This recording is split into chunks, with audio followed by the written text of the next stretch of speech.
ทิพย์ประมนประดุจน้ำค้างชำระช่วยล้างไรทุกข์ไรโศกมีงานพระอาจารย์แก่นมาสนทนาธรรมบนอุปธรรมนำพระธรรมเผยแพร่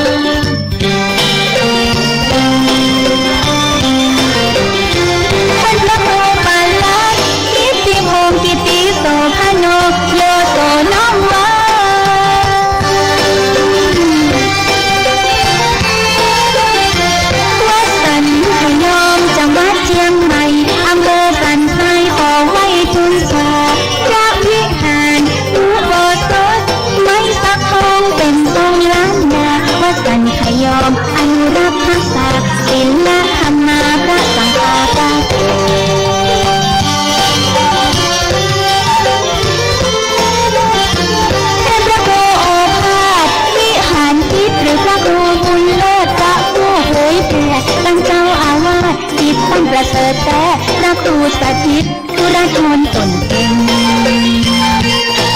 ได้บุญองค์อุปถัมภ์สนับสนุนชี้หนตามนนำพระธรรมเผยแพร่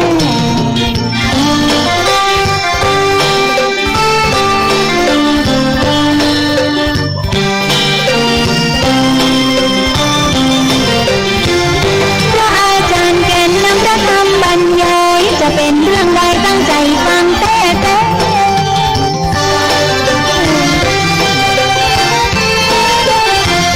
ิ้นใจสิพบฟังธรรมะหายแผ่เชิญต่อเชิญแม่หมุนคลื่นฟังกันบรรยายเนื้อหาสาระเป็นมุขปาฐะสู่พี่น้องคนฟังธรรมะเปรียบเหมือนหนทางเดินตามแนวทางผู้รู้ที่ตื่น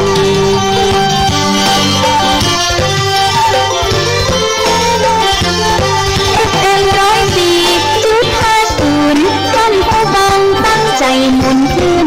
วันอังคาร9 โมงใจชื่นถึง10 โมงเชิญฟังมวล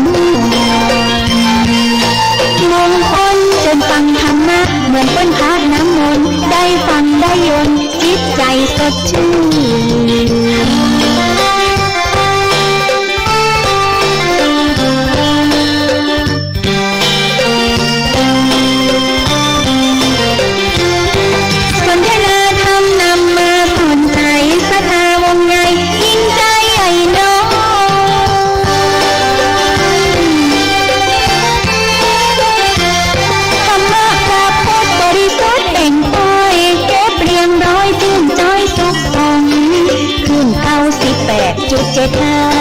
เป็นคลื่นธรรมะชุมชนวันเสาร์วันอาทิตย์เชิญมายินยนต์เวลา4 โมงถึง5 โมง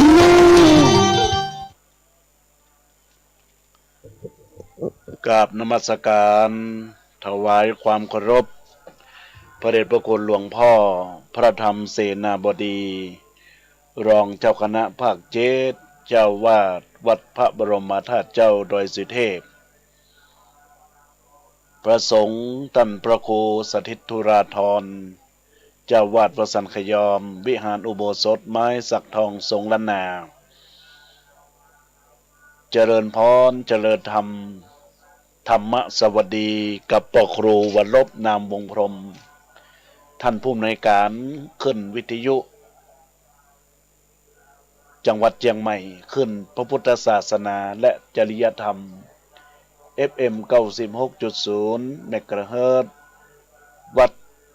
พระธาตุดอยสุเทพอนุโมทนาขอบคุณกับท่านพระมหาประสิทธิ์ประสาธิโกท่านผู้ควบคุมดูแลขึ้นวิทยุ FM 96บนวัดพระธาตุดอยสุเทพที่เคารพอย่างสูงญาติโยมสาธุชนทั้งหลายในระบบการ Facebook ไลฟ์อาตมาภาพได้มีการ Facebook ไลฟ์ในช่วงแรกลองดูก็ดีเวลาที่จะออกรายการบะหมี่การเปิดเผยสักกรรมก็เป็นระบบของอาจจะเป็นเน็ตเป็นช่วงก็เลยเข้ารายการจ้ามาหน่อยญาติโยมทั้งหลาย วันนี้ก็จะเป็นรายการธรรมะสู่ใจเพื่อสันติภาพในเรื่องของธรรมพื้นเมืองที่บรรดาญาติโยมอุบาสกอุบาสิกาท่านทั้งหลายได้เป็นเจ้าภาพซึ่งวันนี้ไม่มีเจ้าภาพเจ้ากันในส่วนของวันนี้ก็ไม่มีค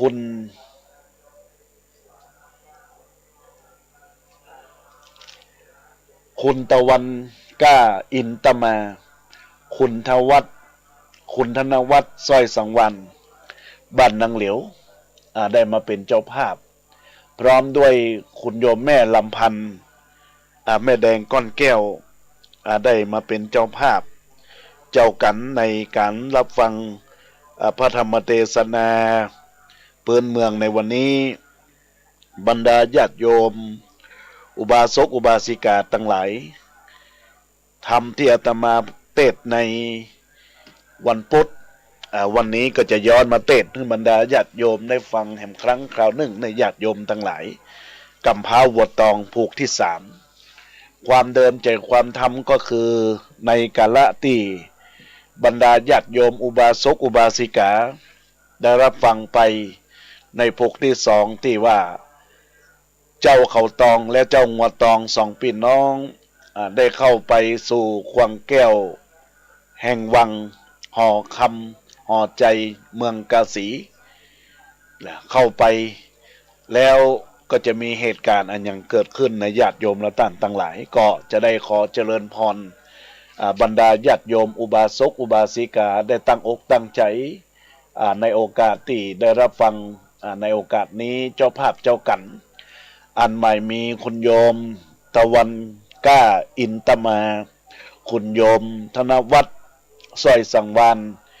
ได้ร่วมทำบุญ 1,000 บาทแม่ลำพันธ์แม่แดงก้อนแก้วร่วมทำบุญ400 บาทในการปุจจากันเทศที่อาตมานิเทศเพื่อเป็นบุญเป็นกุศลกับมุราสถานญาติโยมสาธุชนพุทธบริษัททั้งหลายทุกท่านทุกคน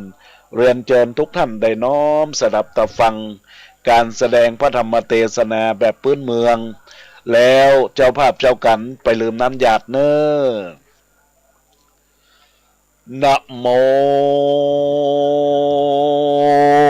ตัสสะภะคะวะโตอะระหะโตสัมมาสัมพุทธัสสะตตาโพเตสัตโตอัตตานังเศตวานังสหันลันเยคตามนุสานังนักขัดลังคันโตติสัทโวดูแลสัพโพเลสะดังลายผู้มีใจไม้ภายจืนจอยมักไฟงอยตั้งบนอันจักหนุนเตรียมกรรมล่วงล้ำไปมาเจิงตานบอกขาดบ่ประมาทเสียสิ้นใจอาเจนกดหลอดบรัดตอดภาวนาปากันมามวนโมเข้ามาสู่อัลลามจิตเตียนตามต้มไตนบน้อมไว้ฟังทำใดดาจำแต่ตนตืบสืบสนถ้วยมาเหล่าจักจะเก่าจริงแจงทีเย้าไปบัดนี้แหละนะตัดหาในกาลนั้นใส่ปฏิไว้หนอพุทธางันปะปะตาขีจะปีเจ้าดันประเสาไปโซนลอดเมืองคนใหญ่กว้างแห่งพระเจ้าจ้างกาสีเจ้าปุเลม้วนโมเตียวอาการโยสนสารพ้องกัดดำการนาไหลพ้องก็ไฟงาคองพ้องก็ป้องตังก้าพ้องจุงม้างัวควายพ้องหาบหลวงหาบไม้มีพร้อมควายนานาหนอพุทธาหนุ่มเนา ป้าพี่เจ้างัวตองไปถึงทองรอสู่ก็ไปยังโยศาลาก็เมวานนั้นแหละนาเตอุโปงอันว่าพี่น้องตั้งสองคือเจ้างวนตองกำปาและเจ้านอนลาบนนาย่างอยู่ศาลานั้นเล่ากันคนหนุ่มเท่าเล็งหันก็ปากันยื้อพอแล้วก่าวต่อจะมาว่าดูแลต้านต่างหลายเอ้ยม้วนหมู่จงพอที่อยู่ศาลามีเด็กขาหนุ่มน้อยพงอ่อนอ้อยเยาว์ไว้บอกหูเป็นไผ่นั่นเรามีงัวไต่เต้าตัวมาจักว่าเจ้าเราลาก็บดใจคนน้อยใหญ่ยิงใจมีหลวงลายหนุ่มเต้ายื้อพอเจ้าตั้งสองห้องเก่าว่างัวตองนั้นใจบอกเคยได้เล็งหันป้องไข่ปันเก่าตอยว่าเจ้าเด็กน้อยนั้นโสดบ่อล่างเป็นยักษ์โหดไปสนใครกินคนโลกลากับเป็ดหน้ามาโจพ้องเก่าว่าโง่ต่ำไตอยู่เมืองใหญ่บ้านดานตัวใจงานกันหยาบใครกันกาบกันนากินคนจึงทะแลงตนกับเป็ดเป็นเด็กเตียวเตะปลายปันป้องไข่ปันก่าวตอยว่าบ่อลางเต้ายอดซอยอินโรมเพื่อปรัชญาโยมเอาอาจลิดอาจนั้นเลื่อนลายอันนั้นยิงใจใหญ่หน่อยตุกต่ำก้อยอนาถาใจคนน้ามักไฟเอาคำก้อนใหญ่มาปันจึงไปปันก้อยกระจากปราสาทเมืองโมนมาสู่เมืองคนบอดจ้ากับเป็ดนาบัดเดียวเป็นเด็กเดียวมาสู่จอดยังอยู่ศาลาคนนั้นหามวลโมต่างกล่าวโอจากกันเสียงเนืองนั้นสาสาวสนันเดาแดนไกล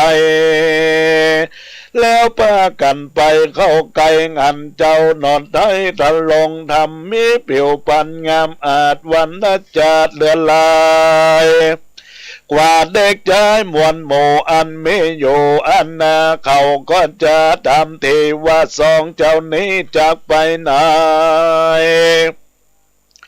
บ้านอยู่แดนใดนั้นเราตัวเง่งเจ้าชื่อว่าสังจาเจ้าสองขาพ่อแม่อยู่ในเต้ไข่งูขอเก่าโอปันฟัง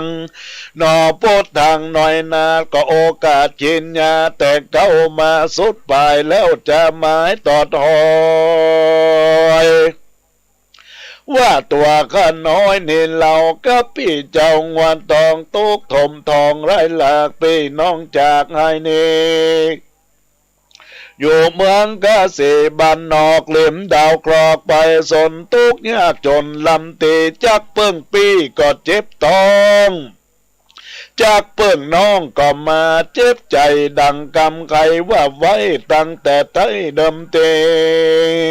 ว่ายามเป็นดีมั่งเต่ามีพี่น้องเผ่าตัวมายามอนาถาตำจา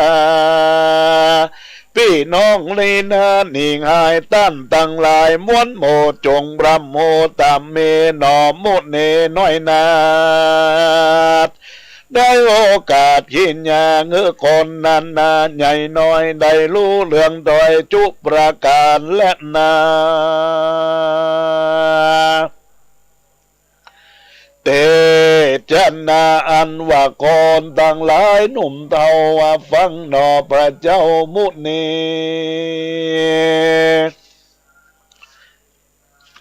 ใครปั่นเขาก็ปากันตำก้อยน้ำตาย้อยปังลงอินดูสององค์พี่น้องอันตุกต้องเก่งเกเขานั้นมีเสียผ้า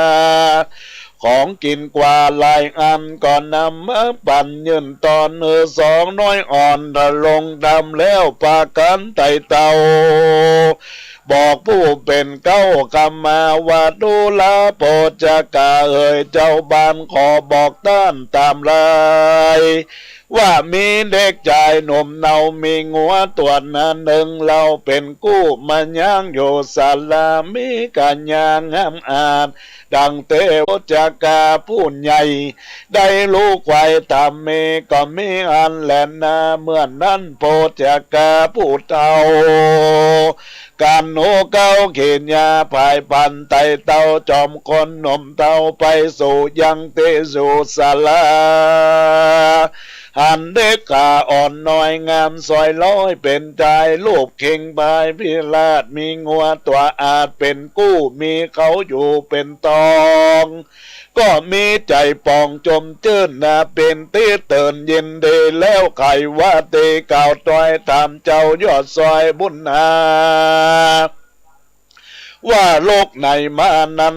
เราตัวแห่งเจ้าชื่อนำใดบ้านอยู่ว่าไก่และไก่ป้อมแม่ไตรสองกาอยู่ในจ้าไก่โง่จงเก่าโอ้ไข่ปันหนอดทะลงทำมันน้อยนาก็อภิวาทแลนะ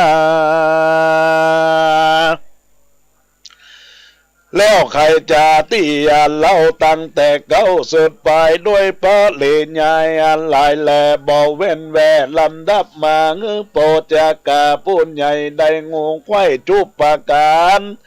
ตีนั้นนาเสิงเมื่อนั้นโปจากาผู้เฒ่าได้แต่เต้าว่าแต่ละผู้เจ้าไข่ปันอกใจตันตำก้อยเหตุว่าได้ลักกาตำกาละอยู่ใดก็มีด้วยประการนั้นก็คันหนึ่งป้องกันนั้นเราว่าดูกูนี่เราเชละบ่มีพุทธานอนเนื้อไว้สืบเชื่อแต่นตนเต้าว่าสองคนพี่น้องอันมาจากงองแดนไก่ดูเพิ่งใจแต่ใส่กวนเลี้ยงไว้เป็นลูกล้วนทวนถูกกองเดบอกเงินนี้แบบเบาลอยเลีดเก่านั่นมาพ้นจากกาเกิดแล้วใจป่องเบ้วใจบานก็จำวานตันต่อเสิงเจ้าหนอน้อยหนอจอมใจว่าโดนลาสายใจเอ้ยหนุ่มเนาได้ฟังบอกเล่าใครกันว่าเป็นคนบ้านกันอยากทุกข์ลำบากอนาถาและสองขาพ่อแม่ไว้อยู่แต่ไปลังสองเจ้ายังบ่แล้วก็มาใครสอดแอวแดนไก่งือปานใจจนจอยหายต่ำก้อยมองเงาสองเก่งเล่าพี่น้องนัดแลนเดือนทองดงตันได้หลายวันบดจอดจึงมาโลดศาลาจักขอจะบอกเกรีว่าตัวพ่อนี่ก็แก่เท่าบ่มีลูกเต่าใจยิงไว้เพิ่งปิงเมื่อแก่เปลี่ยนที่แปรกัญญาเหตุนั้นพ่อพ่อใครจะต่อสองเจ้ามาเป็นลูกเต่านอนเนื้อได้สืบเชื้อยาวไปเป็นสันใดก็แล้วเจ้าหนอกแก้วจอมมาควันจงไข่กำมาปั่นบอกกล่าวเงินลูกข่าวตามมีแดดเตอเหมือนนานนอโพธิสัตว์เจ้ายอดซอยก็ตอบด้วยไข่กำว่าดูลาพ่อแม่บุญธรรมเฮยเป็นเก่ากำพ่อเจ้าใครมาเป็นดังยาติบอาบสะลมหลาบหัวใจมีอรไทยจมเจินดังรับเตือนมีโจกป้อนจากตุกโซแกงเกสุกสวัสเดเตียงเตาบ่อลาจัดเก่าบางหลังบาปะปังดวนโดเกยเป็นพ่อลูกกันมาหนอโปตาน้อยนาได้โอกาสไข่กำเนื้อพ่อบุญดำจะบานรู้ดวนดานชุบประการต่างมีใจบ้านจมเจิมพี่เตเตือนเย็นเดสามบนเมปอโลกอูทวน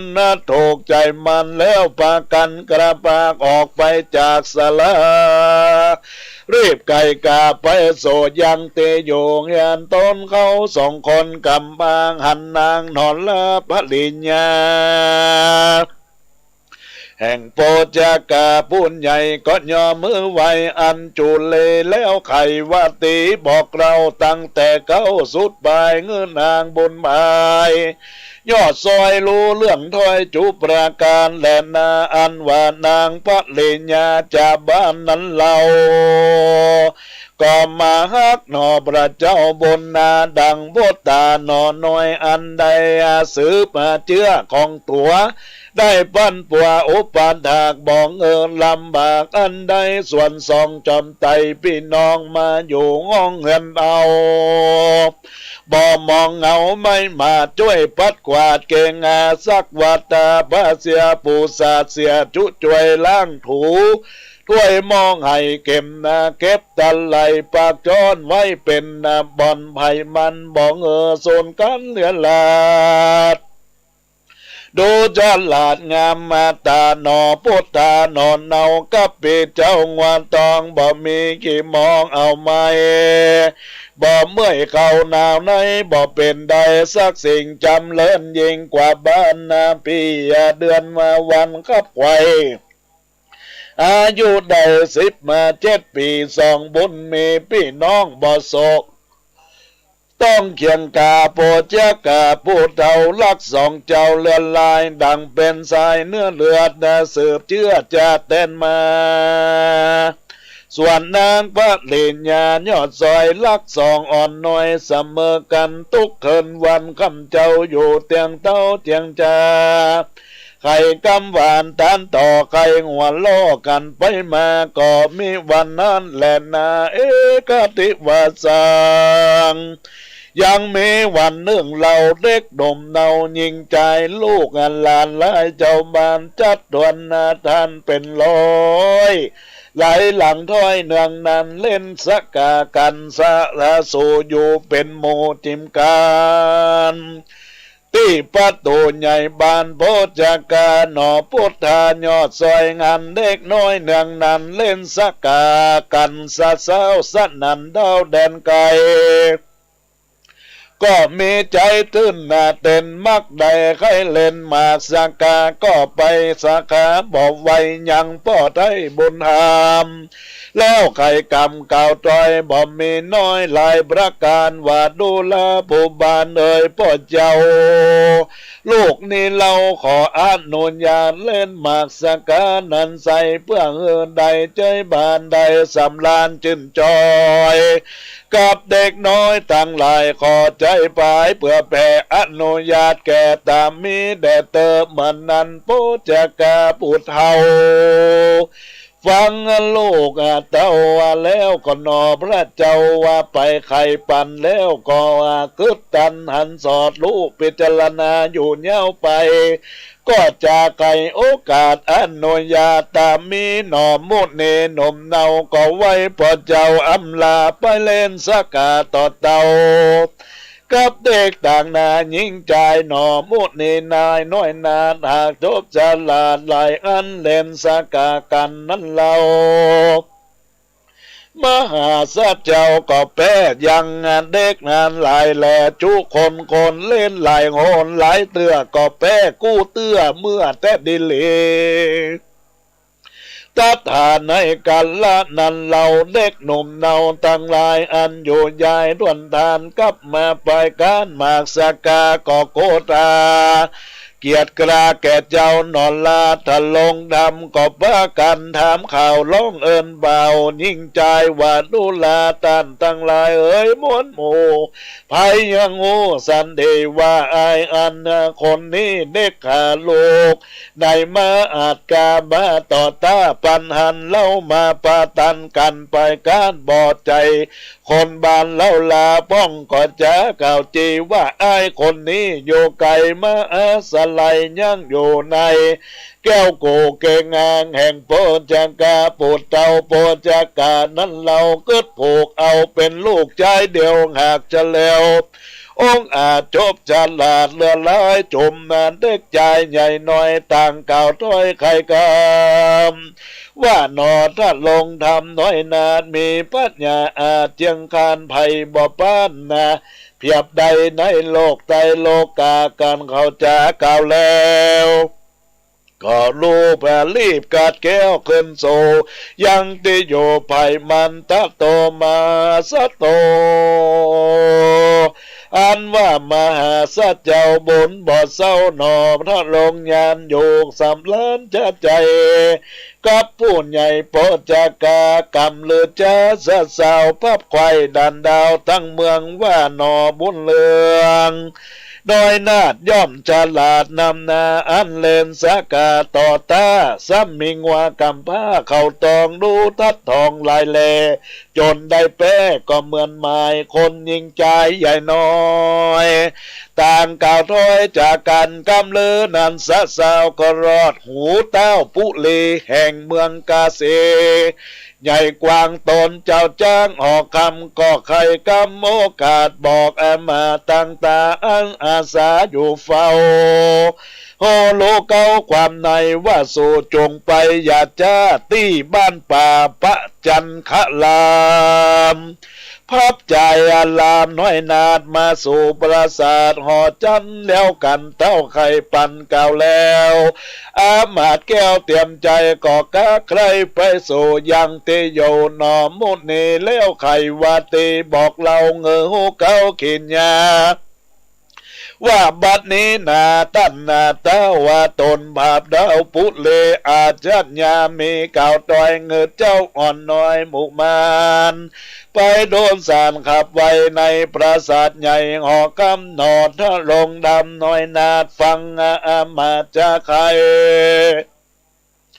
เต้าขันเองในลำมานาลำดอยมีบ่อน้อยหลายประการว่าเต้าผู้บานยศใหญ่จังมักไฟสังจา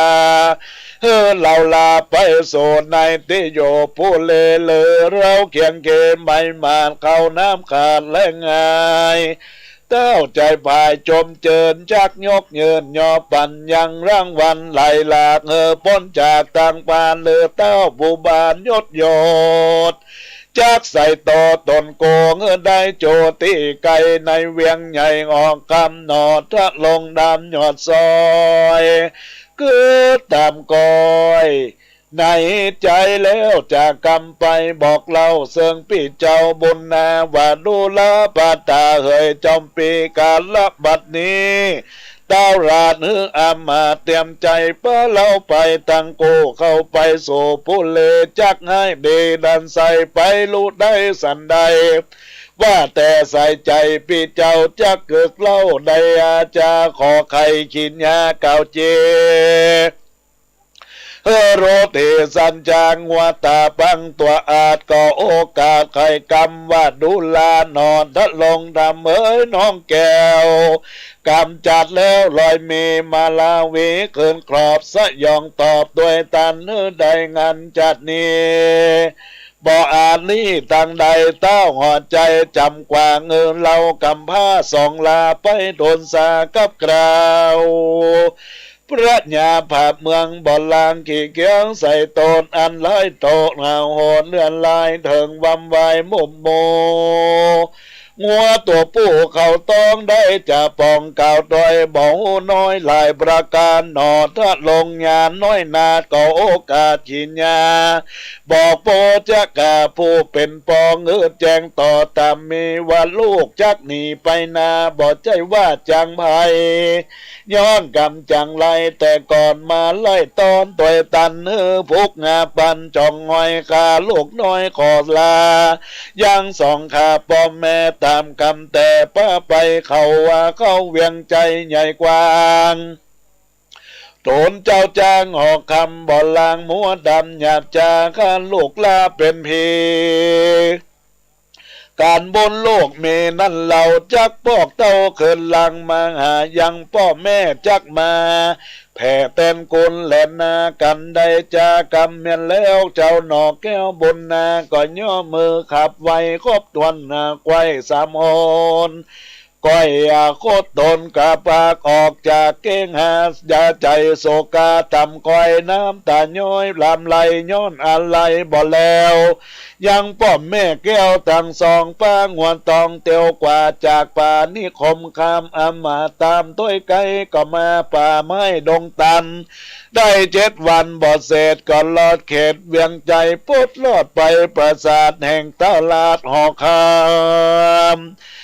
มาจำกลมเกลาไว้เต้าเจ้ากาเสเจ้าปุเลหันแล้วยังนอคนแก้วตนงามแสงจะถามข่าวต่อยว่าดูลาไอเด็กน้อยวันหน้าว่ามิงว่ามาเป็นกู้บ้านเจ้าอยู่แดนใดเป็นลูกไผ่จงกล่าวเงินลูกข่าวตามมีหนอมบุญเนน้อยนาก็อภิวาทนสาว่าข้าแดมหาลาเจ้าผู้ข้านี่เล่าเกียงเกตุกกาเลตำจาอยู่บ้านป่าปะคาคามบ้านอยู่จำป่าไม้บอดใจใกล้ขันนาตั้งสองขาพ่อแม่ก็มาเท่าแก่ลุยแรงเปียที่แผงบอกกาตุกไม่มาเลิงแลนนาเท่าเอ่ยเหมือนนานปราญญาตนยอดภาพแผ่นดาวเมืองกาสีก็ไขวานตีตันต่อวัดดูลาไอ้น้อยหนอเด็กขาจงเล่นสกาต่อตาอันกับกู้เจ้าฟ้าหอใจพิว่าภัยก้านแป้ฮือแจ้งแน่เล็งหานกันนาเต้าวางหอจันเก่าแล้วเจ้าหนอกแก้วถลงดำก่อนยกมือตำกลมเกลาแล้วตอบกำเล่าไปว่าข้านี้ใจร้ายแหล่ตีเต้าแผ่เมตตาเงือข้าเล่นสกาต่อตาเจ้าฟ้าตนภาพเมืองเมื่อนนั้นตนเต้ากาสีก็ถามหนอมุนียอดซอยว่าดูลาอ้ายเหยเด็กน้อยปาลาพี่แลว่าเจ้าเล่นสกาไปการบ่อาจต้านกับมาเฮาจักเอาสั่งพ้องมายื่นป้องปันนันหนอถ้าลงดำหนุ่มเนาก็ตอบเจ้ากำไปว่าเรานี่เข็นใจกันอยากทุกข์ลำบากอนาถาต้องมีว่ามาเป็นโกกันเล่นสกาอยู่เรากันเฮือเต้าตานเอางัวไปแม่นว่าเต้าหอดใจยศอาจเจ้าปราสาทบางกาเล่นสกากันยังเจ้าตนเจ้าฟ้าปุเลสัมปันติมากเต้าตนเต้าเจ้าหอคามจักมีอันใดใจจืนมายกยอยืนปันนาเมื่อนั้นเต้าผ่าปลายศอาจก็โอกาสไขกรรมว่าอันเงินคำจางมากูเจ้าฟ้าปุเลก็ยังมีมากเต้าตามใจเจ้าจักเอาก็มีบ่เบาหนักโสดนับมาอ่านโกดดินเลแล้วเต้าปุเลยศอาจก็เฮืออามาตั้งตาเอาเป็นสกามาบทจะวางต่อหน้าบัดเดียวเต้าจะเหลียวบอกเราเงินหนอพระเจ้าตะลงธรรมเล่นหมากสกากันตอนนา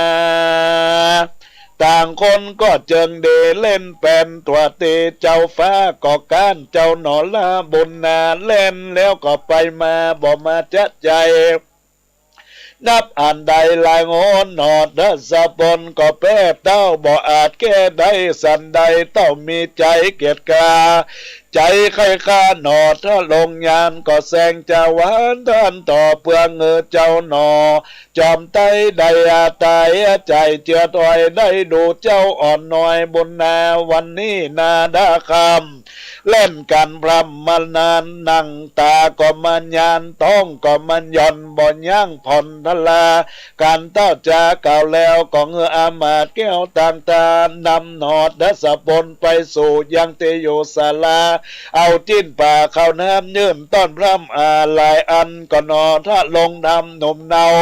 ก็ได้กินเขาและอาหารได้สำราญในแก้วโกศาลาในละวายตีนั้นเราตาบาปเศร้าหอใจคันนิ่งในกึดหลอดไปภาพหลอดนาว่าตนเราลานิสัยเป็นตาใดถ้าลองเมืองอย่าสะเรืองแบกวางเดินตาต่างแดนไก่เต้าหย่อหอใจใหญ่น้อย นับอ่านร้อยเป็นตาต่างไหลมาละลาดบอดได้ขาดเป็นนิจการนำจากของเจียงการไหลแลมายืนแผ่ตนกูคันเองโดติดถอยว่าอายเล็กน้อยวันมาเล่นสากานันใส่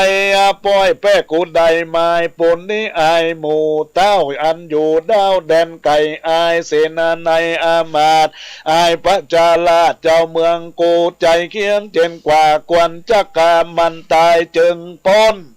ระอายนั้นเหล่าเต้าบาปเศร้าละจังไรก็เกิดขันนิงในที่ถอยจักแก่เจ้ายอดซ้อยบนนาเหตุนั้นเล่นสักกาไปก้านโกดาสวานเลือแรงหน้าตาแดงเหงื่อย้อยอิดอ่อนม้อยลวดดับไปก็มีด้วยประการดังกล่าวมานิแลนานิติตังขินญาสังวันนาจางองเหตุโกนลงหะกำห้าหัวตองผูกดวนสามก็บังคมสมเลสเดชบรรดาคณะสัทธาญาติโยมอุบาสกอุบาสิกาทายกทิกทายิกาศรัทธานาบุญตั้งหลายทุกท่านทุกคนได้น้อมสดับตับฟังการแสดงพระธรรมเทศนาพื้นเมืองในเรื่องของกำห้างวัวตองในโอกาสนี้ก็ได้รับฟังไปแล้วเป็นเรื่องราวที่เจ้าเขาตองเจ้างัวตองได้เดินตางตามมนต์หนทางป่าไม้ก็เข้าไปสู่ยังเวียงใจเมืองกาสีก็ไปปะใส่เจ้าก็เป็นอันมีอันบ่มีครอบครัวก็ได้พบปะกันก็ต่างคนก็ต่างอู้จาว่าเจ้ามาจังใดเป็นจะใดถึงได้เดินตางมาณที่นี่ทางเจ้างัวตองก็ได้ทำการกล่าวเรื่องราวว่าได้มาจากบ้านของตัวเองเพื่อที่จะเข้ามาสู่เมืองกาสีแล้วก็ผู้ที่ได้ไต่ถามนั้นก็เลยเกิดใจว่าเขามีลูกเขาก็สืบเป็นพ่อเป็นลูกกันเป็นพ่อเป็นแม่บุญธรรมกันแล้วก็หลังจากนั้นก็เข้าไปสู่เมืองกาสีเพื่อที่จะเข้าไปสู่ยังหอเจ้าหอคำแล้วก็ในเจ้าหอคำหลวงนั้นก็ได้หันว่ามีงัวตัวหนึ่งแล้วก็มีเจ้าผู้เป็นผู้สวยผู้งามมาก็ว่าเป็นจะได้มาจะได้ก็ไต่ถามกันเมื่อไต่ถามแล้วก็เกิดใจว่าในส่วนนี้เราตั้งหลายจะทำจะได้ในเรื่องของการต่อสู้การพนันของพ่อของแม่บุญธรรมของเขาก็เลยมีการพนันเล่นหมากสกาหมากลุกต่อสู้กันและกันกับเจ้าเมืองทีนี้เมื่อการเล่นหมากลุกหมากสกาเรียบร้อยแล้วก็เกิดเหตุว่าเจ้าวัวตองมีการชนะอยู่ตลอดเวลาก็เลยว่าจะเอาจะได้ดีเมื่อเล่นหมากลุกหมากสกาชนะกันอยู่ตลอดเวลาก็เลยบอกว่าจะเอาอย่างใดดีเฮาพนันกันถ้าหากว่ามีการเล่นพนันแล้วเกิดการเสียกันก็จะมอบเมืองอันนั้นให้ก็เลยเกิดการพนันกันการพนันกันเมื่อเกิดการพนันเกิดขึ้นแล้วมันก็เป็นเรื่องราวที่จะได้ต่อในผูกที่4ต่อไปบรรดาญาติโยมสาธุชนทั้งหลายในผูกที่4สืบต่อไปดังนั้นแล้วเรื่องราวของเจ้างัวตองกับเจ้าเข่าตองจะเป็นจะได้ก็ติดตามรับฟังในผูกที่ ในโอกาสนี้ก็ขอบอกบุญบอกกุศลกับบุราสถาญาติโยมทุกท่านทุกคนในทำเรื่องนี้มีคติตอนใจในโอกาสแล้วก็จะได้ขออนุโมทนาขอบคุณกับท่านเจ้าภาพในโอกาสนี้ได้กรวดน้ำรับปอนเนอร์ยะถาวารีวังหาพุลาปริปูเรนติสากลังเอวะเมวะอิโตทินังเปตนังอุปกัปปติอิจิตังปฏิตังปุมหากังทิปะเมวะจะมีจันตุสัพเพปุเรนจุสังกปาจันโทปนะละโสยะถามณีโชติละโสยะถาเอวังหนตุดีเลอาจจะในวันนี้ก็หากเป็นวันดีสลีสุขมังกละอันประเสริฐล้ำเลิศยิ่งกว่าวันนี้ในยามทั้งหลายบัดนี้หมายมีปฐมมูลราชธานายตะวันก้าอินตมาพร้อมด้วยนายธนวัฒน์สร้อยสังวานแม่ลำพันธ์ก่อนแก้วบ้านเป็นต้นเป็นประธานน้อมถวายทำกำพร้าวัวตองผูกที่3อุทิศไปหาพ่อเกิดแม่เกิดในโอกาสนี้ก็ขอบุญกุศลอุทิศไปหาพ่อเกิดแม่เกิดเจ้ากรรมนายเวรเทบุตรเทวดาเจ้าที่เจ้าต่างเจ้าดินเจ้าแดนเจ้าหอเจ้าเงินเจ้าบ้านเจ้าจองในที่คากาละวันนี้ยามนี้นั้นจงจะมีจงประหลอดไปถึงยังเขาเจ้าข้าได้กินได้บริโภคแล้วได้อยู่เย็นเป็นสุขอายุมั่นขวัญยืนปราศจากทุกโศกโรคภัยกระเจ็บจะได้มีสิ่งใดมากรรมการนั้นจงจะมีเตื้องแต่ดีลีใจยตุภวังใจยมังคลังใจยวินาศสันตุจเตสสาสปีติโยวิบัจจันโตสัพพโรโกวินาสันตุมาเตตวันตะลโยสุขีติกายุโกอภิวาตนาสีริสนิจังวุฒาปจายโนจัตตาโลธรรมาวัฏันติอายุวันโนสุขังปะลังก็เจริญพรญาติโยมติดตามรับฟังกำพร้าวัวตองในผูกที่4สัปดาห์หน้าวันพฤหัสขึ้น104.50และขึ้น96ประจำวันพฤหัสและวันศุกร์สืบต่อไปและก็เจ้าภาพก็เตรียมรับฟังในผูกที่จะได้เป็นเจ้าภาพตอนนี้อาตมาภาพจะได้ไปลงอุโบสถก็จะได้ขอออกจากรายการเนี่ยก่อนขอเจริญพร